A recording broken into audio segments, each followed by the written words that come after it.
Keberadaan kuliner Minang tentu tidak lepas dari rendang, namun juga ada masakan lontong sayur dan minuman teh telur yang erat dengan budaya rantau warga Minang.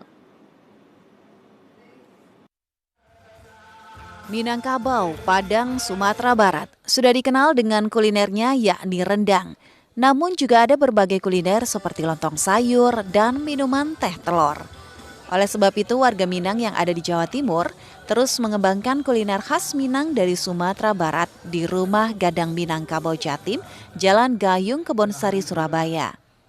Kuliner Minang yang ada di Rumah Gadang Minangkabau ini selain lontong sayur dan teh telur, juga ada bermacam-macam makanan ringan, diantaranya kerupuk balado dan gorengan khas Minang. Adanya kuliner Minang ini tidak terlepas dari keramaian masyarakat Minang yang berkunjung ke Rumah Gadang Minangkabau.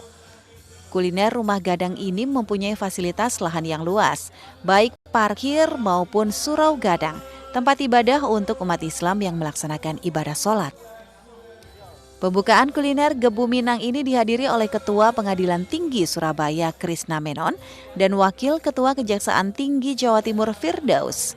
Selain itu kuliner ini juga dihadiri oleh para tokoh masyarakat Minang yang ada di Jatim. Ketua Pelaksana Pembangunan Kuliner Gebu Minang Zul Yondri mengatakan keberadaan kuliner di Rumah Gadang dapat mempersatukan masyarakat Minang yang ada di perantauan Jawa Timur. Jadi dengan sistem gotong royong, sekecil apapun kita menghargai dari masyarakat Minang untuk keberadaan Rumah Gadang ini. Sumbangsih dari masyarakat Minang kita harapkan, kita tidak melihat nilai ya, tapi sedikit apapun kita hargain. Alhamdulillah Rumah Gadang semakin kelihatan cerah, semakin bagus, dan memang banyak tempat-tempat yang sebetulnya bisa dimanfaatkan dengan adanya lampu kelihatan, oh ini bagus untuk ini bagus untuk ini, dan macam-macam. Ya kita harapkan memang masyarakat juga menggunakan fasilitas tersebut dengan baik dan dengan bermanfaat, sehingga budaya dan Rumah Gadang ini benar-benar bermanfaat.